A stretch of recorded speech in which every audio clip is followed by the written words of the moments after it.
on this tech tip video, I'm going to be showing you how to stop overpaying for directional options. So I'm going to show you some of the mechanics on how to better use a Thinkorswim platform so you can place some really good conditional orders that will help free up your time and make you a much more efficient option trader. Hey, this is Dennis Wilborn, the founder of Active Trend Trading. I want to welcome you to this video. Thank you for stopping by. If it's your first time checking us out on YouTube, please go to the subscribe button right below. Subscribe, then hit the little bell right next to it. That will notify you when we post new content on a regular basis. In the description, you'll see several links that will tie in later. You do want to watch this video all the way to the end. I have a bonus for you at the very end that will help you better define your option trading strategies. So again, here at Active Trend Trading, what we like to do is we help traders clarify, simplify, so that they can multiply their performance and their profits. Thanks a lot for joining. Aloha. Hey, for today's tech tip, one of the things I'm always interested in is buying at wholesale and then selling at retail. Oftentimes with beginning option traders, and even option traders have been around for a while, they basically, have not worked through the process of how to establish option pricing at certain price levels of the underlying entity that they're trying to stop trade. So for today, I'm going to be talking about stop overpaying for directional options, or in other words, how to properly price options for conditional orders. I love using conditional orders because basically that's identifying what levels I want to buy at rather than letting it be dictated by the emotion of getting involved with the market. Remember, our disclaimer is always the same. We do what we do for training purposes. Traders should always paper trade any new method prior to the risk of their own personal capital.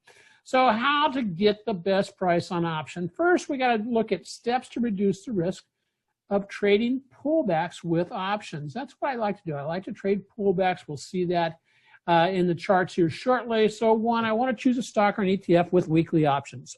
The advent of weekly options have really enhanced and improved our ability to make consistent profit on a weekly and monthly basis. Two, I want to look for things that have good open interest in the option chain.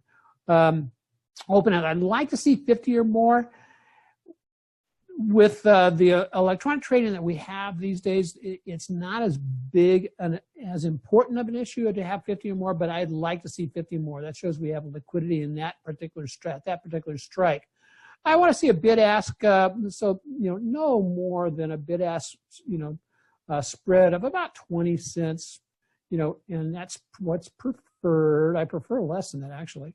I want to buy somewhere between 2 to 8 weeks worth of time.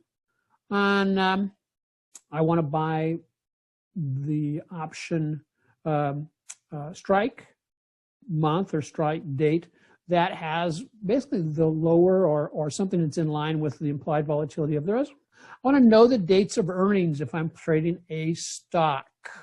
This is important because implied volatility tends to run up going into earnings. And I don't necessarily want to be buying directional options if I'm going into earnings. And finally, I want to identify. This is where my technical analysis comes in. And I've been trained as a professional technical analyst for in excess of 30 years. So I want to identify the price levels of interest to me.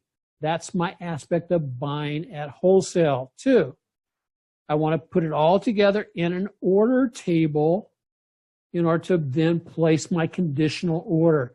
So if you don't know what a conditional order, I encourage you to go to Investopedia, or you can even look at some of our YouTube videos to find out what a conditional order is. But a conditional order basically is an order I'm going to place based on a condition that has to be met via price action. In other words, pulling back to a certain price level or hitting a particular moving average, but I'm going to define a specific, this is the price where this particular entity, be it either the stock, ETF, and or option, This is when it is of interest to me.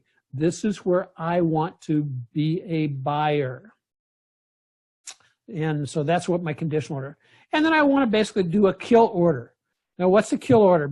If I'm not filled within, I'll basically put in a good to order canceled, but I want to kill the order. I don't want to be, want it to be left out there for more than typically about, 5 to 6 days. I usually place an order on Monday, close it on, and then basically it kills itself on Friday. That takes that risk off the table. And I go back and I double check just to make sure it did in fact cancel the order. That's all it is. And then my management, my stops, my profit, my target, how to handle that if filled.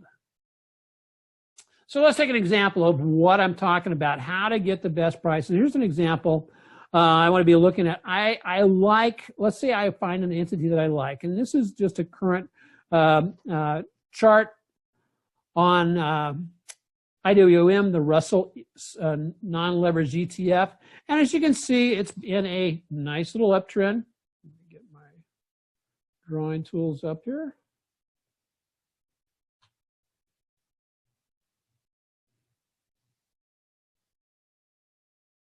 As you can see, it is in a nice uptrend. And it's been that way for several months now.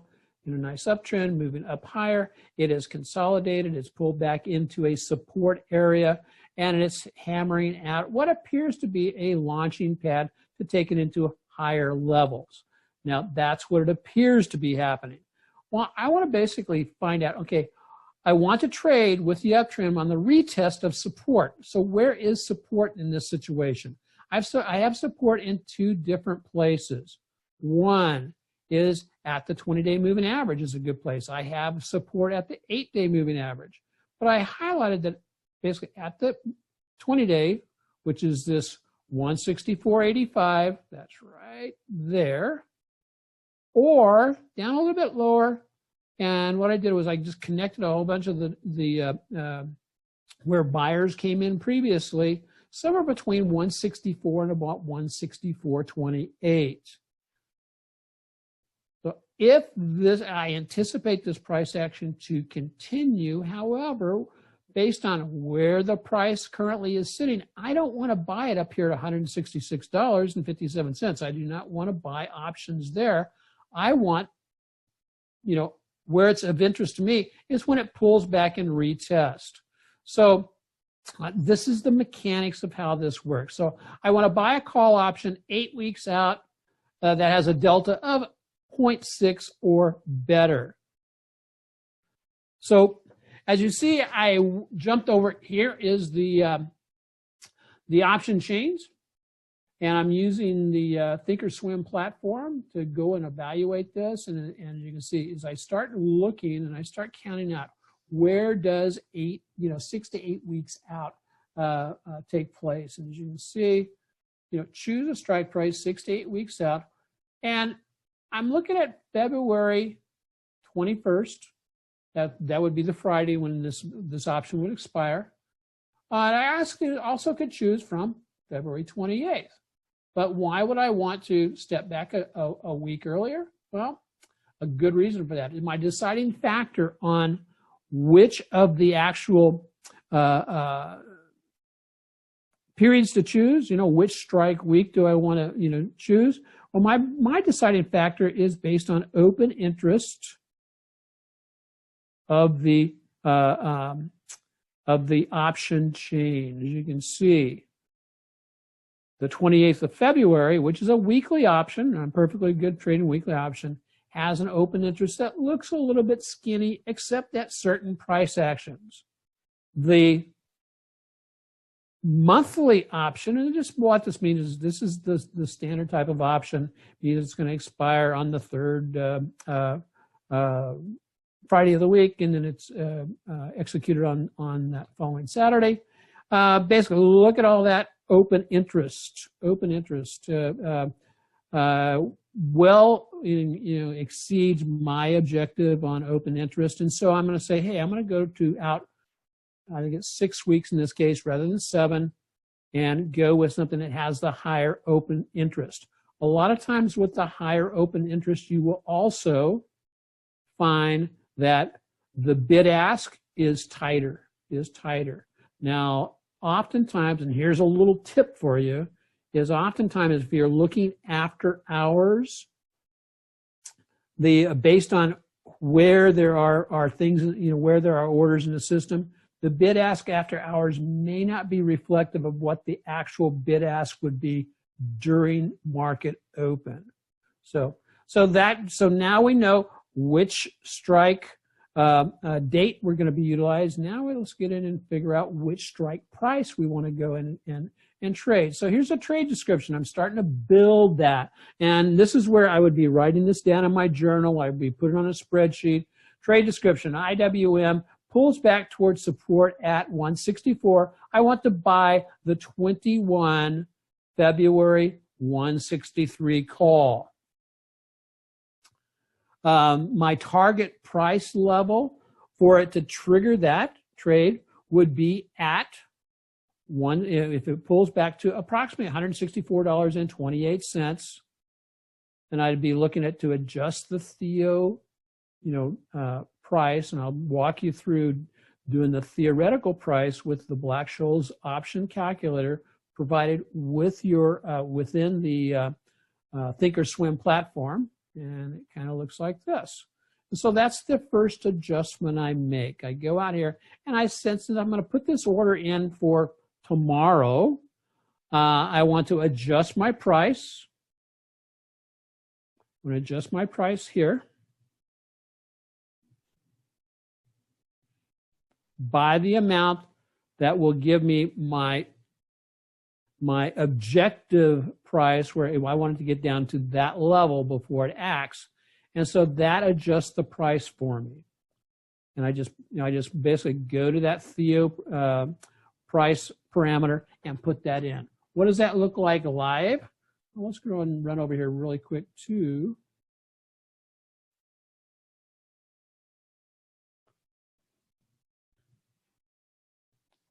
Let's run over here to the there we go. And so what that looks like live, let me go rid of this, is the Theo price is just right here above the the option change, and I can click on that, and as you can see, I have put it in. When am I going to make this trade? I'm going to make this trade tomorrow. I'm going to put the trade in tomorrow. What's my stock adjustment? $100.91 to the downside, which will put me down. Well, when I did this earlier today, it was at 164.28, which was exactly where I anticipated the prices to be. Right now, it's calculating off of whatever the current price up here is, and so that's what we're looking at. And I'm looking at buying the 163. What's my delta on that? Well, my delta on the 163 is at 0.68. Okay, again, that's within the 0.6, so that's all well and good. When I make this adjustment, when prices actually, if prices fall to my target entry point, my delta will actually go down a little bit. So that's why I bought it up into, it's about 0.68 where it sits right now. If it gets down to $4, it'll probably sit in about 0.62 or 63, but it's still within the limits I had set for myself. So that's where that comes from. The new Theo price on the chain then would indicate, and show up down here, is it would go from whatever it's showing here over here at, the bid ask was 548 to 555. It shows my new bid ask, if this parameter is hit on tomorrow, to be equal to $3.96. Now I'll be utilizing that to place my order, because that's going to be an approximate limit of how much I'm willing to pay for this directional option. As you can see, that is about $1.50 less than where it currently sits. And now, how accurate is the Black Scholes option calculator? it is, it's pretty accurate. It's going to get us into the ballpark. And then oftentimes it all depends on what the market maker wants to do with it. So anyway, trading rules will determine the size of however you build this trade out.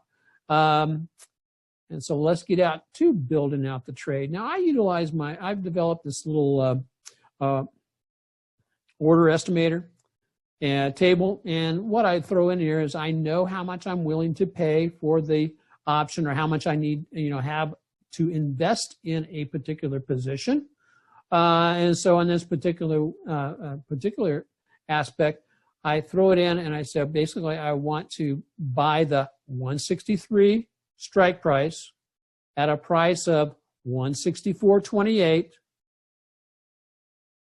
Remember, I had 398 as my price to get in. Well, I upped that just a little bit. I upped it to $4. Now, I can adjust my calculator here. I can adjust the contracts, which I will snail over here. But my objective is to make sure I keep this number here less than or equal to how much I actually have to invest. So that's over here. So then the rest of the calculations are all automatically after I fill in the blanks here. This is a call that I'm doing. If I do a 30% stop loss on it, the price action on 30% stop loss would be about 162.28. And so that way I can establish a stop loss that is based on either one of two things: price action dropping this, or the value of the option dropping this amount.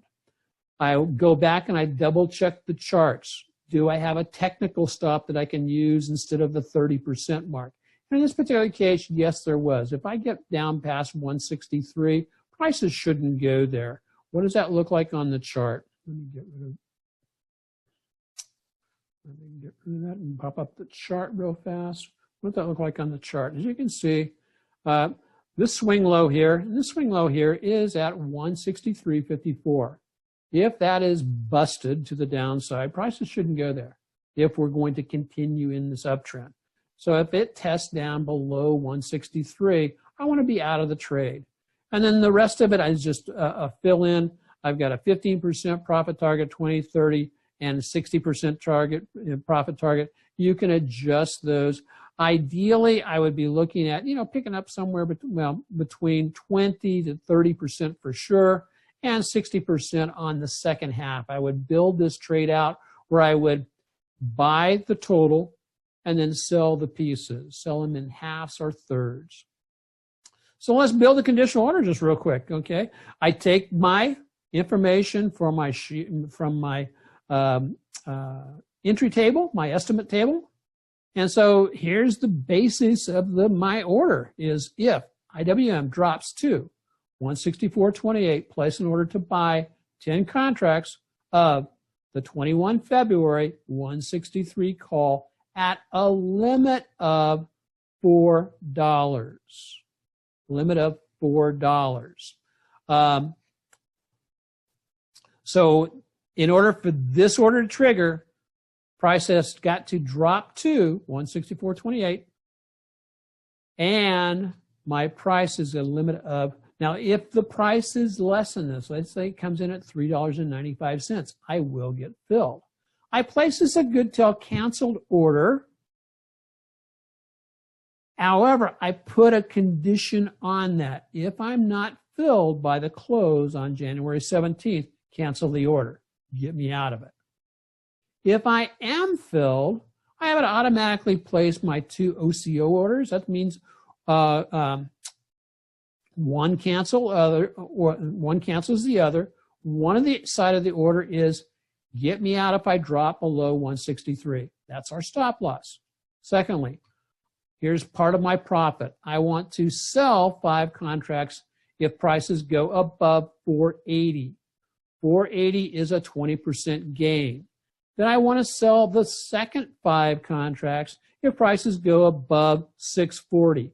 That would be a 60% gain on this particular trade. And I put in here or better if prices take off. Oftentimes what I'll do is on this second order here, I will put in the stop loss part of it, which is up here, but I will not put in my profit target. And if this profit target gets hit, I raise my stop loss, and I also then would potentially raise my target here.